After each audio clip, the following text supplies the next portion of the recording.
All right, here we are again. Mr. Max Bliss in the southwest of France, and Patrick Roddy, and this is my last night in south of France, and we've been having a series of discussions about activism and what people have to deal with once they start getting involved. And I think we really need to go back over the whole Shill issue. Yeah, I guess anyone who starts making some noise and sharing information will eventually be targeted by the massive Shill network that's in place. And and what's a Shill? A Shill is somebody who's either paid or has an interest in disrupting and creating problems for activists. Fear, uncertainty, and doubt. They basically want people to feel that they don't want to carry on with their activism. Yeah. Their goal is to stop people uniting and sharing information and becoming effective at hopefully alerting people about what's going on. So their role is quite a negative role, really. Yeah. And fear, uncertainty and doubt are the three main tools that they use. They'll use intimidation, they will spam the comments with all kinds of comments saying, oh yes, you haven't. They'll attack in all kinds of ways, and they're very, very active. There's a lot of them, or they seem there's a lot, or they're very, or it seems it's a full-time job for a lot of people. And the very fact that there is this network available, and anyone who starts activism will soon come across shills or trolls. Yeah. That in itself is testament to a program designed to stop people investigating these topics. Yeah. I mean, if there was nothing to it, why spend all that effort? Yeah, and some of the efforts they make are full-time jobs, and they provide resources such as contrail science and metabunk. They basically seem to be going to great lengths, full-time work really, to basically hinder and suppress the truth. And you have to wonder, why is there such an activity going on if there was not something to hide? Yeah. You don't find them talking about UFOs or Bigfoot or Elvis. Yeah, I don't know. Since I'm not particularly interested in that area, I don't really know. I'm not too sure. But basically, if you start speaking out about chemtrails or even contrails or historical weather modification that we can verify is going on, they basically will start to hound you and make life quite difficult. And I've had more than my fair share of harassment and internet stalking, where basically if this type of thing was going on in the real world, not in the cyber world, these people would be facing court cases. Yeah. Their activity is heinous. That's harassment. And sometimes it's very, very rude. Yeah. It can be quite hurtful if you're not ready for their type of attacks.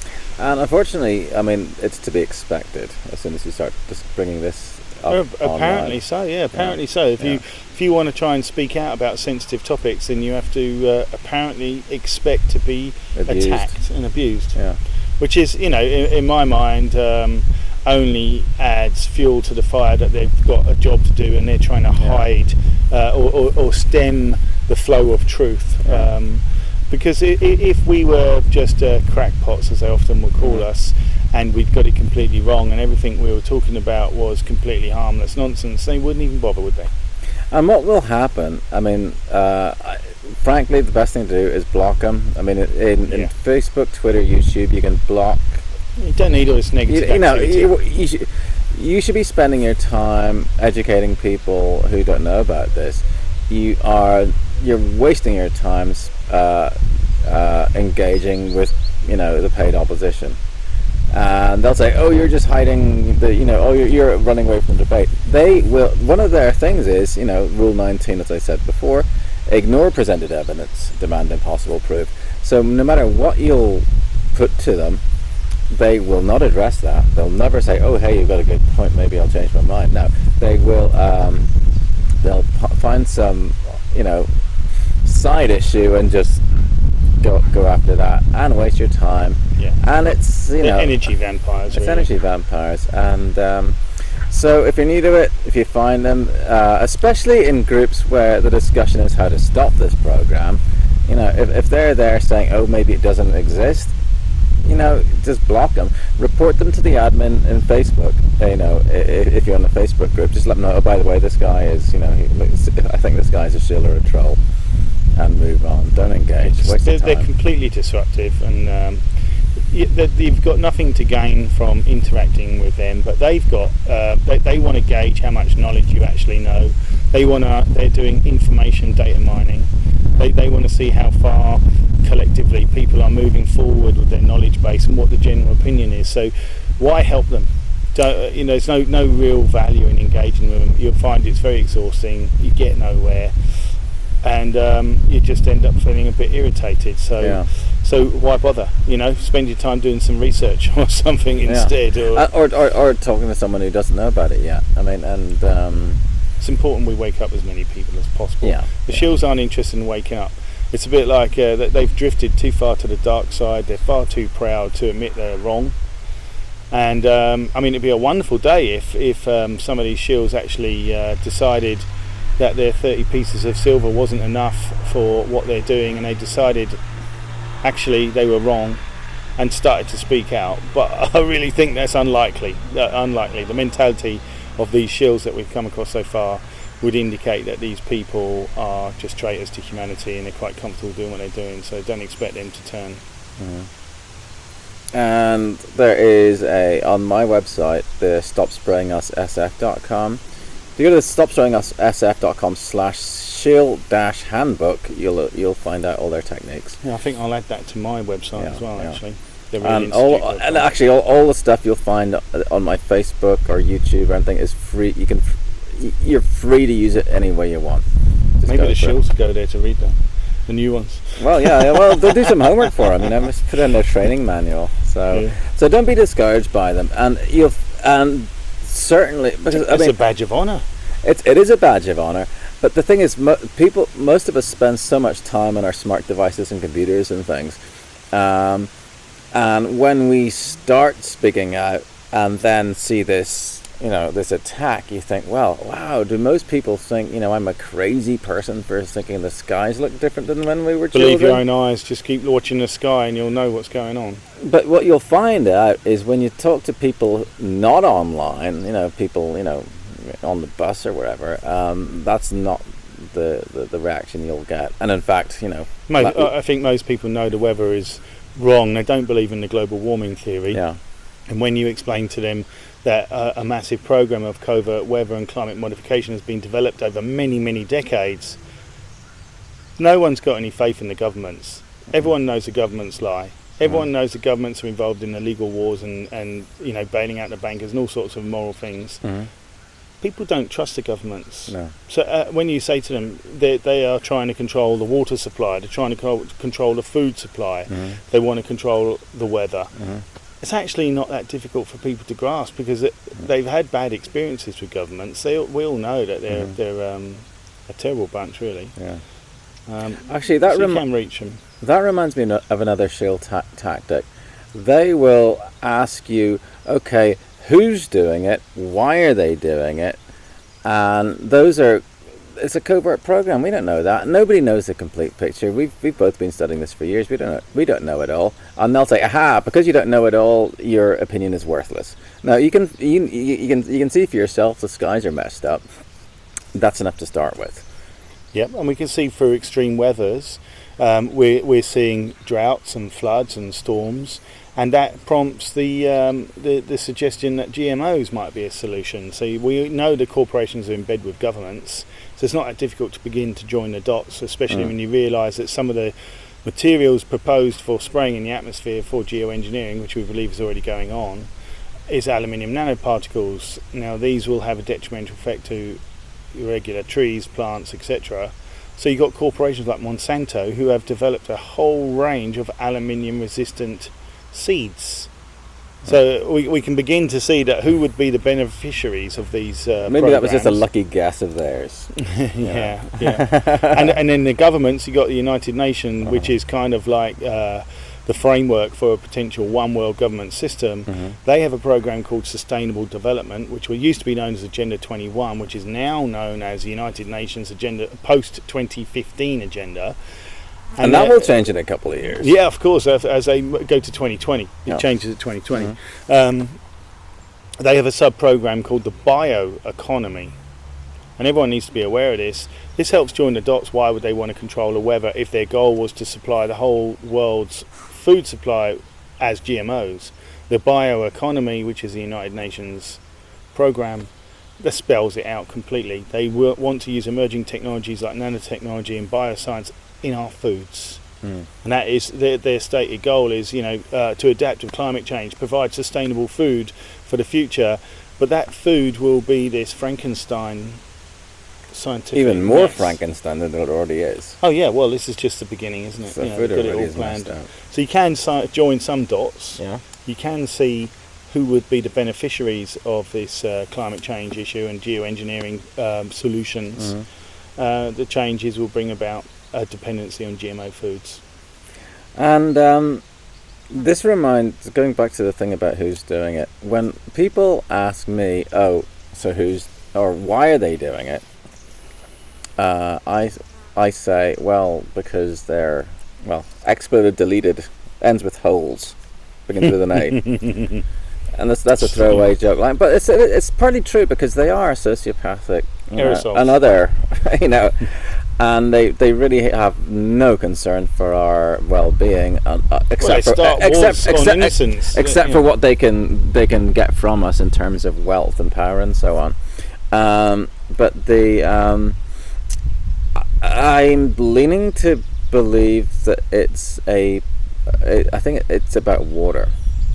The thing is, they're looking at ways, like you had Henry Kissinger with his 1974 Memorandum 200, and food as a weapon. Yeah. Basically, if you control food and if you control water, those are the absolute essential things that all of humanity needs to thrive, live and survive. And basically, if you can control the weather, you can begin to control the hydrological cycles, where your fresh water supply is coming from. It's quite easy for them to do cloud seeding, and cloud seeding can be done with normal aeroplanes. To overseed, you'll create droughts. Yeah.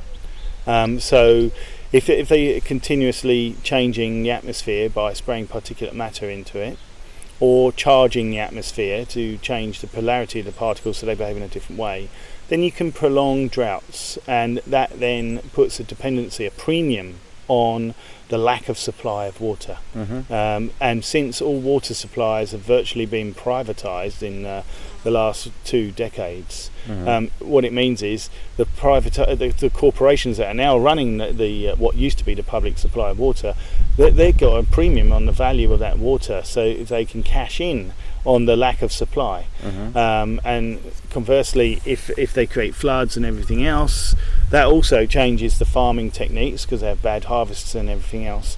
You've got a situation where they might want to make it rain at a particular time to fill up their reservoirs, because that's money for them. Their reservoirs. Yeah, exactly. So yes, I think totally one of the motivations is to control the hydrological cycles, to get a control of the world's water.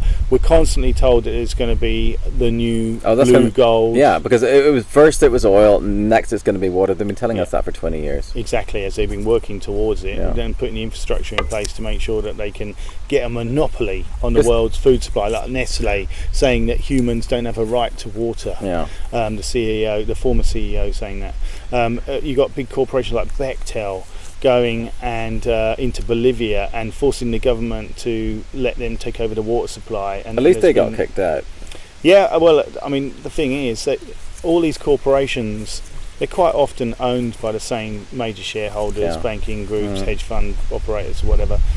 So we're looking at globalization of all resources. And it's a coordinated.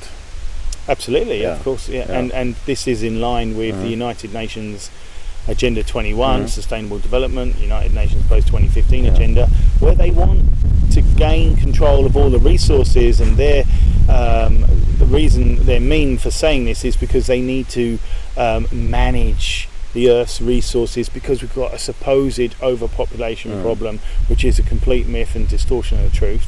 66% of the world's nations are in population decline, only hidden by mass immigration. From the places where they're bombing. From refugees and from the arrested development third world nations that have been held back so that they wouldn't rise up and break away from their colonial masters. I do actually. I want to make it go back a little bit to the hydrological thing, because water, there's always been the same amount of water. It's all around us, and it rains, it evaporates, it falls, and that kind of stuff. And when I was thinking of geoengineering, you always think of limiting, trapping moisture in the sky, preventing it rain, or causing it to rain. But this increased cloud cover, the skies are brighter. There's more stuff preventing the sun reaching the surface. That also affects evaporation from the sea and from the soil. And wasn't there people at the UNESCO thing this last week talking about how they were studying the moisture process, release of moisture from soil through plants and then into the atmosphere. Which is an interesting thing. Yeah, well, we think about vapor transport and the way. I mean, clouds, obviously there's a lot more clouds than there used to be because of the aviation and whatever's happening with the spraying things or whatever. We know that's happening. Clouds act in different ways. They can block heat, they can trap heat, they can heat up an area, they can facilitate trapping in the water vapor to a certain level. And if you're changing the polarity of that cloud, it will then attract that water vapor that's coming out of the ground. So you've got a basis then of a vapor transport system. So and then they can interrupt it. Yeah, of course. Yeah, by changing the polarity of the cloud, they can stop it from raining. But also, but stopping the part from evaporating, which was something which I find disturbing as well. Absolutely, it's almost like they want to suck every available bit of moisture out of a region and then hold them to ransom, or force them onto drought-resistant GMO foods. And this would be another good research project for someone to find out how many places around the world are suffering droughts. Well, we're suffering one here in France at the moment. We've had about 4 days of rain in over 3 months. The ground's dry, everything's, all the plants are suffering.